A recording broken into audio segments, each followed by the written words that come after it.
Season 2 opens from the exact point where Season 1 concluded. It is New Year's Eve, the same night when JJ and Keifer came unusually close and ended up sharing a kiss.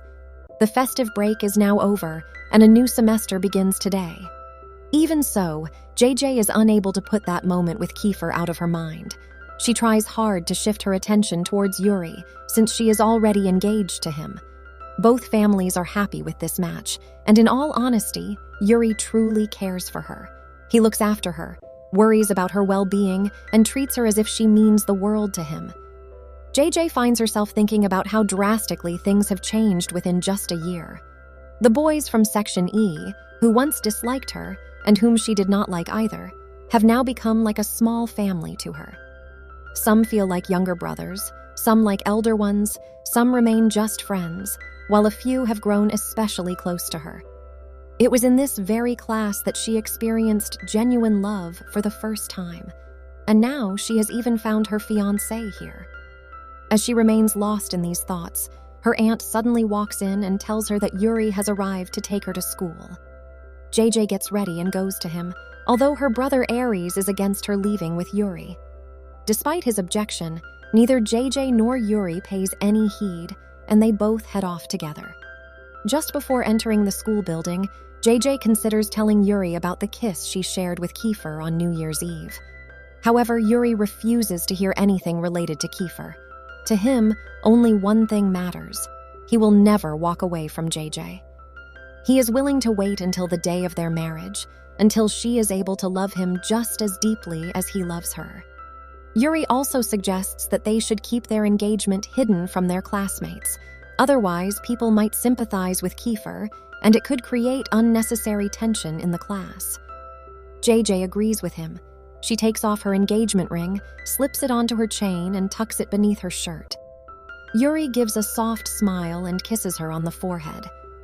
As JJ walks alone towards her classroom, Keifer suddenly stops her. He attempts to kiss her again, but she pushes him away.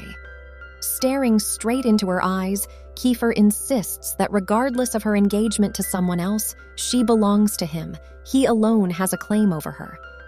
JJ is left without words, and before she can respond, they find themselves kissing once again. But then Yuri's words echo in her mind, that he is ready to wait until their wedding day for her love. The thought strikes her so strongly that she bites Keifer's lip, kicks him away, and rushes towards the classroom. Keifer is left seething with anger, his lip actually bleeding. Meanwhile, JJ enters the class and starts chatting with her Section E classmates about their holidays. Shortly after, Keifer walks in as well, and everyone notices the blood on his lip. The boys begin to mock him, and even JJ joins in. Soon after, the teacher arrives and everyone settles into their seats. JJ ends up sitting right between Yuri and Keifer. The teacher then starts explaining the upcoming post-final examinations, making it clear that failing these tests would mean they would not even be allowed to appear for the final exams. JJ begins to feel anxious, but Yuri reassures her not to take any stress. He tells her that he will help with her studies, which brings her some comfort. However, seeing JJ and Yuri talking makes Keifer jealous. At lunchtime, he walks straight over to JJ and sits beside her. JJ tries to get up and leave, but Keifer stops her. He warns her that if she does not sit with him, he will reveal the kiss they shared on New Year's Eve to everyone. Left with no choice, JJ is forced to remain seated next to him. Seeing this, Yuri comes over and takes a seat on JJ's other side. Throughout the meal, however, Keifer keeps leaning in and repeatedly whispering, "You're mine," into JJ's ear. Eventually, JJ loses her temper. She picks up her food, walks away, and tells both of them not to follow her. Yuri quickly realizes that Keifer must have said something to upset her, especially when he notices Keifer smiling to himself, yet he chooses not to confront him, at least not today. Wanting some peace, JJ goes up to the rooftop to eat and calls Cien, who had not attended class that day. There she notices Adri sitting alone, troubled about his love life. He has feelings for a girl named Fia from another section, but has never found the courage to confess. JJ consoles him and jokingly remarks that he is lucky. At least he is not stuck between two people like she is. He only has one person to deal with. After school, when JJ returns home, she is surprised to find CN already there, talking with her aunt. She becomes quite annoyed, as she had been calling him repeatedly all day and he had not answered even once. CN then explains that he had an argument with his brother, who locked him in his room, which is why he could not come to school. Somehow, he managed to get out and came straight to JJ's house. He also tells her that he will be staying there for a few days, as Angelo has already given permission. Hearing this, JJ finally calms down and allows CN to stay. CN, however, thoroughly enjoys teasing JJ. Every morning, he wakes her up by singing loudly, tells Keifer how she slept, and constantly makes fun of her. Meanwhile, every single morning, both Keifer and Yuri message JJ at the same time. But the truth is, the message that makes her happiest is always Keifer's. During this time, JJ's cousin Aries lets it slip to CN that JJ is planning to leave Section E, even though JJ had already told him not to spread this information. Neither CN nor the others were aware of it before. As soon as CN shares this with Keifer and the rest of the boys, panic spreads among them. Keifer becomes so furious that he is on the verge of attacking Aries. JJ tries to stop him but cannot even move, as the boys of Section E cling to her legs, begging her not to leave their class.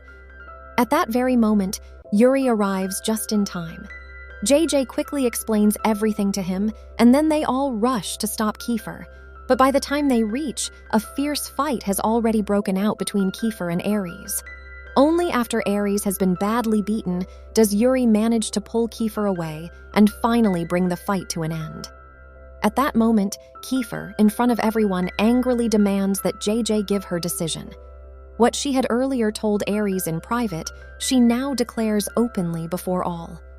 She says that even if Aries refuses to give her their father's number, even if he does not allow her to meet him, she still will not leave Section E. She will find her father on her own. Hearing this, all the boys of Section E are overjoyed. However, amidst all this chaos, Adri's image worsens even further in Freya's eyes. She now begins to see him as a violent and quarrelsome boy who is always getting into fights. Later, JJ meets Keifer alone on the rooftop and gently applies ice to his injuries. During this quiet moment, Keifer finally expresses his true feelings. He admits that he loves only her. The moment JJ hears this, she is reminded of New Year's Eve and the dreams she has been having ever since.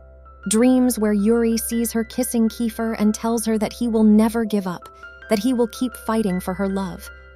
Frightened, JJ wakes up from that dream. By then, CN has already left for school. Running late, JJ hurriedly gets ready and rushes out. On the way, she runs into Rory. Rory pleads with her to call Keifer because someone is following him, but before JJ can even dial Keifer's number, Ram and his friends attack them. The situation escalates quickly, and in the chaos, Ram stabs Rory. Back at school, everyone grows worried as JJ and Rory have still not arrived, especially Yuri and Keifer, who are deeply concerned. Just then, Adri checks JJ's location on his phone, which appears to be at a hospital. Everyone rushes there immediately. However, instead of finding JJ, they discover Rory in a critical condition. He tells them everything, how JJ panicked at the sight of blood and how, if David had not arrived in time, they would not have made it to the hospital. Hearing this, Keifer lashes out at David, telling him to stop trying to act like a hero and to call him directly next time. After that, he heads inside the hospital to look for JJ. Meanwhile, David is seen quietly speaking to someone on the phone, sharing information about JJ with that unknown person. Inside the hospital, Keifer finally finds JJ. She is sitting alone, staring at her blood-stained shirt and crying uncontrollably. Keifer immediately goes to her, embraces her, and comforts her. For JJ, just having Keifer there makes everything feel easier, as if all her troubles have suddenly faded away. Keifer is about to carry her home in his arms when they run into Yuri. Seeing them so close together does not sit well with him. He looks straight at them and once again tells JJ that he will never give up, that his love for her will never diminish. Hearing this, Keifer steps forward and challenges Yuri, and with that, A battle between Yuri and Keifer for JJ begins. This is where episode 1 comes to an end.